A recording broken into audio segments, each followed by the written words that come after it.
Chama-se credibilidade zero.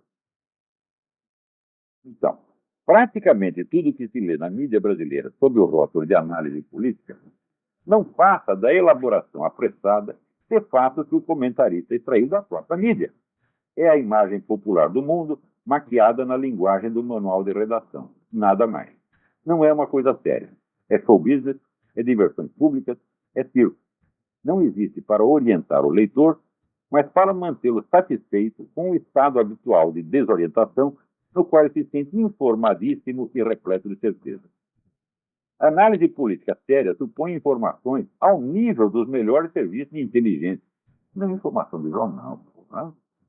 Trabalhada por uma consciência longamente adestrada na meditação da história, da filosofia e da ciência política. Isso está tão acima das possibilidades do comentarista vulgar que, confrontado com algo do gênero, o infeliz se sente perplexo ante o inusitado e reage com aquela típica irritação neurótica da burrice humilhada. Em tal circunstância, exclamações de teoria da conspiração emergem da sua boca quase que por reflexo condicionado. Rotular uma ideia de teoria da conspiração não é refutá-la, é apenas xingá-la. Xingar é o que você faz quando chegou ao último limite da sua capacidade e não conseguiu nada. Por favor, não confundir xingamento com palavrões humorísticos usados para fins de sátira nos momentos apropriados, exatamente como se faz nesse programa. Diagnósticos de paranoia, de visão delirante, aos quais também muitos recorrem nessas ocasiões, só valem quando embasados em algum conhecimento de psicologia clínica, que invariavelmente falta a quem usa desses termos como descarga de um sentimento de inferioridade insuportável. Não por coincidência, análises sérias tão exatas nas páginas de política não faltam naquele setor especializado do jornalismo que se dedica à economia e aos investimentos. O melhor político brasileiro da economia é que o público dessa seção é exigente, conhece o assunto, paga bem e quer opiniões sólidas. Não é um bando de tontos em busca de alívio. Nenhum empresário ou investidor aceitaria como analista econômico um amador que tivesse como única ou predominante fonte de informações a própria mídia popular na qual escreve. Mas o amador assim descrito é a própria definição do que se entende por analista político no Brasil de hoje. É um sujeito que não conhece os clássicos da filosofia política, não lê revistas científicas da sua área, não tem a menor ideia de como funciona o serviço secreto dos diversos países, não pesquisa fontes de informação discretas e, enfim, acredita que o mundo é realmente como sai na mídia.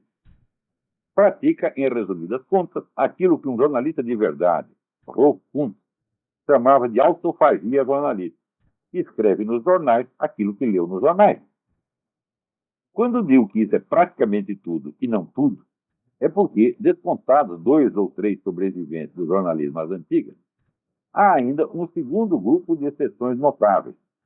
São os desinformantes profissionais ou agentes de influência, pagos por organizações partidárias, por governos estrangeiros, por elites bilionárias ou por organizações revolucionárias internacionais, pontos que às vezes se mesclam e se confundem.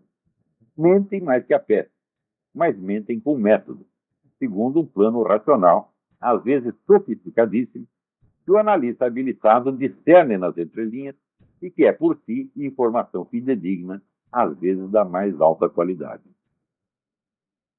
Esses profissionais da desconversa são raros, mas não inexistentes na mídia nacional. É preciso muita prática para distingui-los da massa dos seus papagaios e clones, que aceitam as mentiras deles por hábito e as repassam por automatismo. Quando uma informação falsa se tornou domínio público, é quase impossível rastrear-lhe a fonte, a qual só aparece, quando aparece, na rara hipótese de um agente arrependido dar com a língua nos dentes, quase sempre 30 ou 40 anos depois de a coisa ter perdido toda a importância estratégica.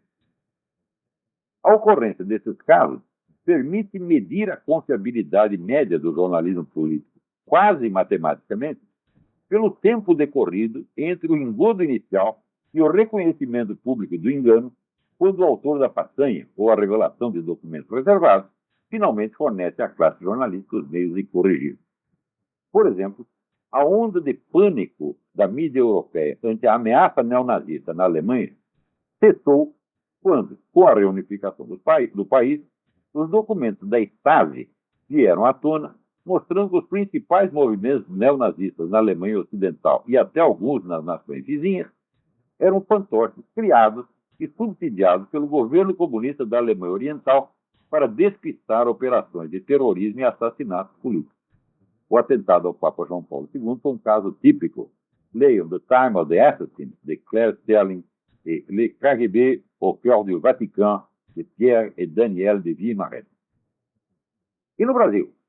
Foi em 1973 que o ex-chefe da inteligência soviética no Rio de Janeiro, Ladislau Bittman, confessou ter sido, em 1974, o inventor e disseminador da lenda de que o golpe militar fora tramado e subsidiado pelo governo americano.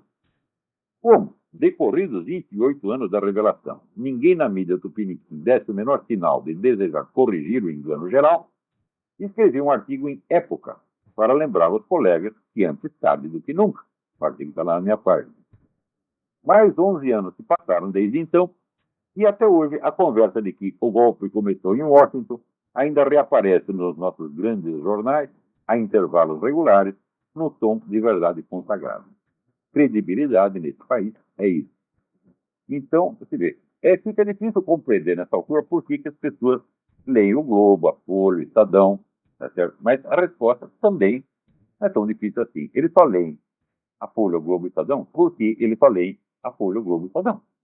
Então, não podendo conferir o que essas três sumidades disseram, acreditam que o mundo deles fica restrito ao que sai nesses três jornais ou no Jornal Nacional. Tá certo? Então, a ignorância é a maior prova de si mesmo. Quanto mais ignorante o sujeito é, mais ele acredita que sabe tudo. Né?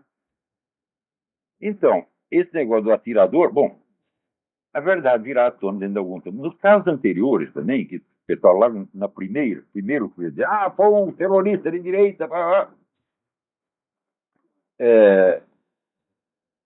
eu sempre disse, espera um pouco e a verdade vai aparecer. Acabou aparecendo. Vamos ver, vai aparecer a desse também. Pode demorar um pouco, mas aparece.